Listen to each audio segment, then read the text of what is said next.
Along the western coast of Italy, just a short drive from the bustling streets of modern Naples, the blue waters of the Tyrrhenian Sea hide a secret that was once the playground of the Roman Empire's most powerful figures. For centuries, fishermen in the Gulf of Pozzuoli would look down through the clear waves and see glimpses of something impossible: paved roads, marble statues, and the outlines of grand villas stretching across the sandy floor. They weren't looking at a shipwreck or a scattered ruin, but an entire city that had simply slipped beneath the waves. This is Baiae, often called the Las Vegas of the ancient world, a place where the Roman elite came to escape the strict laws of the capital and indulge in a life of luxury that eventually vanished into the deep. To understand how a city of this magnitude ended up underwater, we have to look at the ground itself. Baiae sat in the heart of the Campi Flegrii, or the Phlegrean Fields. In Greek and Latin, this translates to the burning fields. It is a massive volcanic caldera, a landscape shaped by fire and sulfur. While most people think of volcanoes as mountains like Vesuvius, which looms in the distance, a caldera is different. It is a giant bowl in the earth, and the ground here is alive. It breathes. Through a geological process called bradysism, the Earth's crust in this region slowly rises and falls as underground magma chambers fill and empty. Over hundreds of years, the very ground the Romans built their palaces upon began to heavy and sink, eventually lowering the city into the waiting arms of the sea. In its prime, during the 1st century BCE and into the 1st century CE, Baiae was the ultimate destination for the wealthy. If Rome was the place for business and politics, Baiae was the place for pleasure. The city was built over natural thermal springs, which the Romans harnessed to create elaborate spas and heated pools. Because of the volcanic activity, the water was naturally warm and believed to have healing properties. It didn't take long for the most famous names in history to start building their summer homes here. Julius Caesar had a villa at Baiae. The Emperor Hadrian spent his final days here. Nero, Caligula, and Septimius Severus all walked these streets, commissioning architects to build structures that pushed the limits of Roman engineering. The ruins we see today are a testament to that ambition.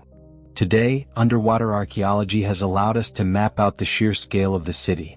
Divers can swim along the Herculaneum Way, a road that once saw the passage of horse-drawn carriages and elite citizens. The stones are still fitted tightly together, worn smooth by ancient wheels. Along the sides of these roads are the foundations of shops and taverns, and beyond them, the massive sprawling estates of the Roman aristocracy. One of the most significant finds is the Villa of the Pisoni. The Pisoni family was incredibly powerful, so much so that they eventually led a famous conspiracy against the Emperor Nero. When you see the size of their courtyard and the intricate detail of their private docks, you begin to realize that Baiae wasn't just a town, it was a display of unimaginable wealth and status. What makes Baiae different from many other submerged ruins is the level of preservation. Usually when a city is destroyed by war or fire, the artifacts are broken or looted. But Baiae's descent was slow and graceful. As the water rose, it acted like a protective blanket. The silt and sand of the Mediterranean covered the floors, sealing them away from the oxygen and the crashing waves that would have otherwise destroyed them. Because of this, when archaeologists began diving here in the mid-20th century, they found something breathtaking: miles of intact floor mosaics. These aren't just simple patterns.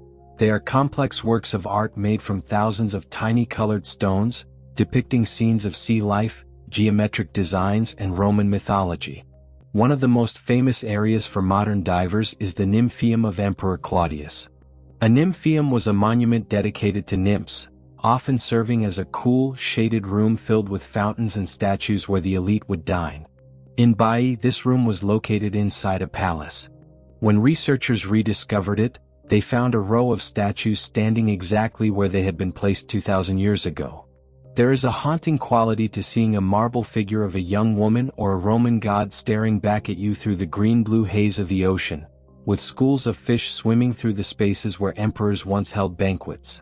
These statues are so well preserved that you can still see the curls in their hair and the folds in their stone garments. While many of the original statues have been moved to the Castle of Baiae Museum on the shore to protect them from erosion and marine life, researchers have replaced them with exact replicas underwater. This allows the site to remain as it was found, giving us a rare in situ look at Roman life. But as we explore further into the bay, we find that the villas and the spas are only a small part of the story. There are massive structures further out, deeper down, that suggest Baiae was even larger and more complex than the early maps indicated. The deeper the divers go, the more they realize that the city we see today is just the beginning of what lies buried beneath the seafloor. As we move further away from the shallow shoreline, the sheer architectural bravery of the Romans becomes even more apparent.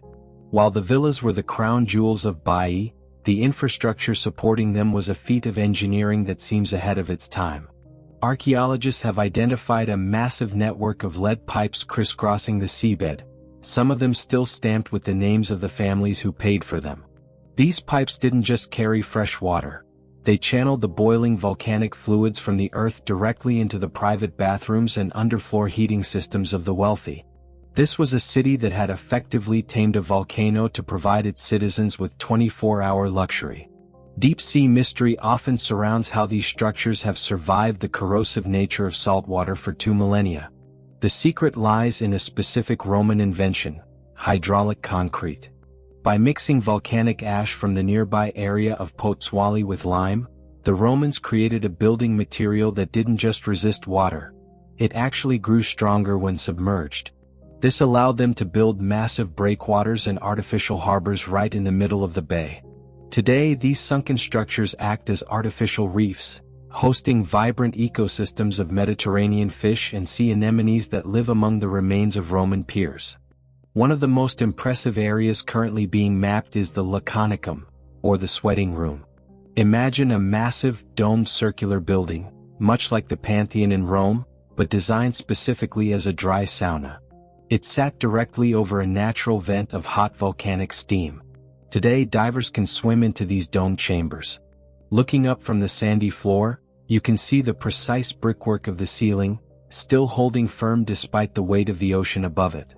The feeling inside these chambers is heavy and silent, a stark contrast to the lively, steam-filled social hubs they once were. As we look closer at the domestic life preserved in these ruins, the artifacts tell stories of individual people. In the villa of the Pisoni, researchers found more than just walls. They found the lead water pipes mentioned earlier, but with a specific inscription, L. Pisonis. This confirmed the villa belonged to Gaius Calpurnius Piso, a man who famously plotted to assassinate Nero in 65 CE. The fact that Piso's luxury retreat was right next to the emperor's own palace shows just how claustrophobic and dangerous Roman high society could be. They shared the same waters, the same spas, and the same views, all while quietly planning each other's downfall. The transition from a bustling resort to a submerged ghost town didn't happen overnight. It was a slow, agonizing process that likely lasted several centuries. During the 4th century CE, residents would have noticed the sea level creeping higher each year. At first, they may have built small walls to keep the water out of their gardens, or raised the floors of their homes. But eventually, the Braticism, the sinking of the earth, became too much to fight.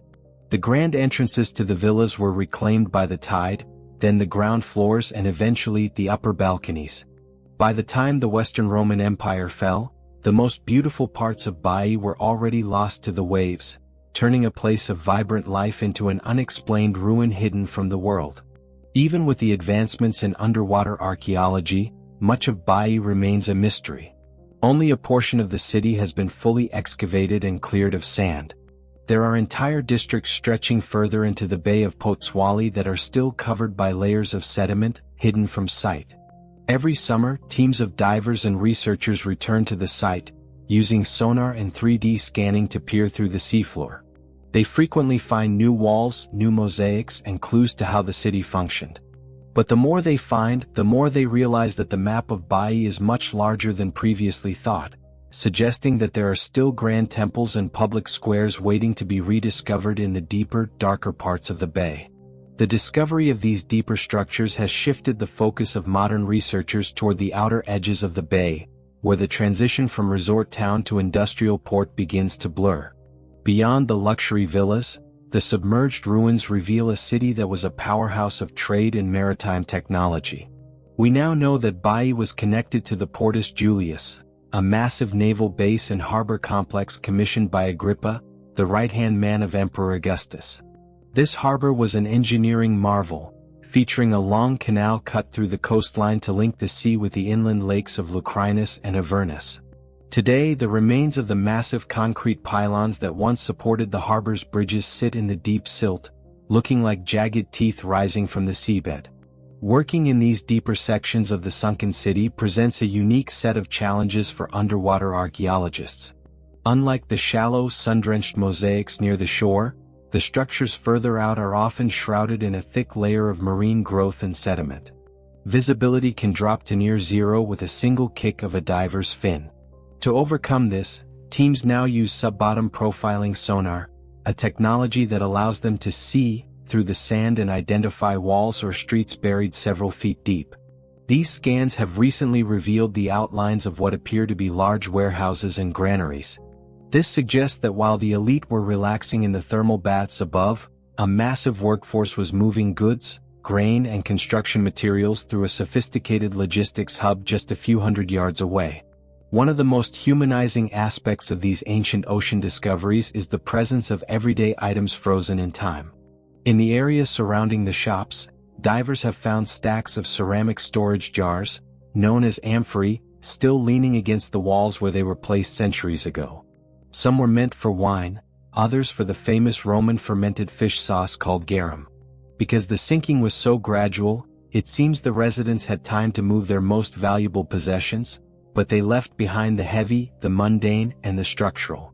These leftover items provide a map of Roman daily life that is often lost in terrestrial sites, where thousands of years of human activity have overwritten the original layout. The preservation of the mosaics in these deeper areas remains a top priority, but it is a race against nature. When a mosaic is first uncovered from the sand, the colors are as vibrant as the day they were laid. However, once exposed to the salt water and the light, they become vulnerable to bioerosion. Tiny organisms and algae can begin to grow in the cracks between the stones, eventually prying them apart. To prevent this, conservationists have developed a specialized underwater vacuum to gently clear the silt, followed by the application of protective geofabric blankets. These blankets are weighted down with sandbags to keep the mosaics safe from the elements while still allowing them to be periodically revealed for study and documentation. This constant battle to preserve the site highlights a fascinating irony. The same volcanic activity that dragged Baiae into the sea is also what protected it. Without the sinking of the crust, these villas would likely have been dismantled for their marble or built over by medieval towns, much like the ruins in Rome itself. Instead, the Bay of Pozzuoli acted as a time capsule. As divers move between the pillars of the sunken city, they aren't just looking at ruins. They are walking through a snapshot of the Roman Empire at the height of its decadence. The scale of what has been found is immense, yet the unexplored sections suggest that the most significant archaeological find in the Mediterranean could still be lying just a few meters deeper. The deeper one goes, the more the silence of the ocean takes over, replacing the imagined sounds of the bustling Roman streets. It is here, in the quiet, that the true scale of the tragedy and the beauty of Baiae becomes clear. The city didn't just fall, it was reclaimed by the earth. But even as the sea continues to shift and the volcanic ground continues its slow rhythmic breathing, the stories of those who lived here, the emperors, the poets, and the merchants, remain etched into the stone and tile of the seafloor. Beyond the physical structures and the artifacts, the story of Baiae is also a story of the people who are currently dedicated to its survival. Managing an underwater archaeological park is vastly different from managing one on land. In the late 1960s and early 70s, when the site first gained significant attention, it was a wild territory. Divers could essentially swim wherever they pleased, and unfortunately many small artifacts and pieces of marble were taken as souvenirs. Today the area is a strictly protected marine zone. The local authorities have implemented a sophisticated surveillance system to monitor the ruins 24 hours a day, ensuring that this submerged civilization remains intact for future generations. One of the most fascinating modern projects involves the use of 3D photogrammetry. Scientists take thousands of high-resolution photographs of a single villa or mosaic and use specialized software to stitch them together into a perfect digital model. This creates a digital twin of the sunken city. For researchers, this is invaluable. It allows them to study the architecture and the wear on the stones without ever getting wet. For the public, it has opened up the mystery of Baiae to those who may never have the chance to dive. You can now take a virtual tour of the Villa of the Pisoni from a computer screen, seeing the layout of the rooms and the intricate floor patterns in startling detail. However, even with this high-tech monitoring, the environment itself remains a constant threat. The sea is not a static tomb, it is a living, moving force. Currents shift the sands, sometimes uncovering a new section of a wall one week and burying it again the next. This natural movement means that the map of Baiae is constantly changing. There is a sense among the local archaeologists that the sea is playing a long game of hide-and-seek. A storm might reveal a previously unknown statue base, or a shift in the seafloor might reveal the entrance to a bathhouse that hasn't been seen in 2,000 years. This unpredictability keeps the spirit of discovery alive, as every dive holds the potential for a major breakthrough. The local community also plays a vital role in the city's ongoing narrative. For the people of Potswali and Baiae, the ruins are not just a tourist attraction, they are a part of their heritage. Local fishermen often act as the unofficial guardians of the bay, reporting any unusual activity or changes they notice in the water. There is a deep-seated pride in the fact that their backyard holds a site of such global importance. They tell stories passed down through generations about the city of the emperors that sleeps beneath their boats, blending historical fact with the kind of local lore that only develops over centuries of living alongside such a monumental ghost. As we look toward the future, the question remains, how much more is there to find? Some experts estimate that we have only explored and mapped about 30% of the total area that likely comprise the greater Baiae complex. The deeper waters further from the shore remain largely untouched, protected by depth and darkness. These areas may hold the remains of the more public aspects of the city, perhaps a submerged forum, a theater, or even temples dedicated to the gods of the sea who eventually claimed the city for themselves.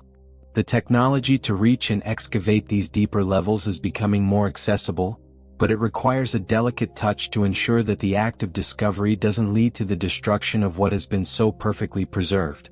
The legacy of Baiae serves as a powerful reminder of the relationship between human ambition and the power of nature. The Romans built their greatest retreat on a foundation of fire and steam, convinced that their engineering could master the elements. While the city eventually sank, the fact that we can still swim through its streets and admire its art today is a testament to the quality of their work. Baiae was lost, but in its submerged state, it has gained a kind of immortality that it never would have found on land. It remains a bridge between the ancient world and our own, waiting silently beneath the waves for its full story to be told. While the grand villas and emperors' palaces capture the imagination, the true scale of Baiae's disappearance is best understood by looking at the coastal landscape as a whole. The sinking didn't just claim the city, it reshaped the entire geography of the region. Where there were once rolling hills and thermal springs, there is now a jagged coastline where the sea flows into ancient rooms. This environmental shift created a unique phenomenon known as the underwater garden. Over the centuries, the marble ruins have been colonized by yellow sponges, red sea stars, and swaying seagrass. This fusion of Roman architecture and marine life has turned the site into one of the most beautiful underwater archaeology parks in the world. For a modern visitor or a researcher, the experience of descending into Baiae is like entering a quiet, blue-tinted dream. Because the water is relatively shallow in the main archaeological zone, usually between 4 and 10 meters deep, the sunlight still reaches the bottom. This light dances across the white marble floor mosaics, making the dolphins and sea creatures depicted in the tiles appear to move as the water ripples above them. It is one of the few places on Earth where you can see the luxury of the Roman Empire not as a dusty ruin in a museum, but in its original context, surrounded by the very water that the Romans loved so much. However, the preservation of this site is an immense financial and logistical challenge. The Italian government and various international organizations have had to get creative to keep the project moving forward. One of the most successful initiatives has been the training of specialized archaeological divers, who are part scientist and part mason. These divers spend hours underwater with small brushes and dental tools, carefully cleaning the crevices of a 2,000-year-old statue or resetting a loose tile in a mosaic. Their work is slow and methodical, often interrupted by the changing weather or the limited bottom time dictated by their air tanks. It is a labor of love that ensures the city doesn't simply dissolve into the sand. As we look at the maps of the unexplored ruins, one area of particular interest is the deeper section of the bay that likely held the commercial heart of the city. While the villas were for the rich, the city needed a functioning core. Recent sonar pings have suggested the existence of a series of large rectangular structures that don't match the layout of a private home. Some believe these could be the remains of the Great Baths of Baiae, a public complex that would have been a marvel of the ancient world. If these structures are found intact, they could provide a wealth of information about Roman public life, health, and social structures that we currently only know from literature. The mystery of Baiae also serves as a warning. It is a prime example of how even the most advanced civilizations are at the mercy of the ground beneath their feet. Today the Campi Flegrei caldera is still active. The ground in the nearby town of Pozzuoli still rises and falls by several centimeters every few years. Scientists monitor the area with sensors and satellites, knowing that the same geological forces that submerged the ancient city could one day change the landscape again. For now, the sunken city exists in a delicate balance, stable enough to be studied, but fragile enough to remind us that nothing man-made is truly permanent. As the sun sets over the Gulf of Pozzuoli, casting a golden glow over the water, it's hard not to think about the people who once sat on these very shores. They watched the same sunsets, perhaps from a marble balcony that is now home to an octopus or a school of silver bream. Baiae remains a place of deep-sea mystery, a lost underwater city that continues to give up its secrets one stone at a time. It invites us to look beneath the surface, not just of the water but of history itself, to find the human stories that are still waiting to be told.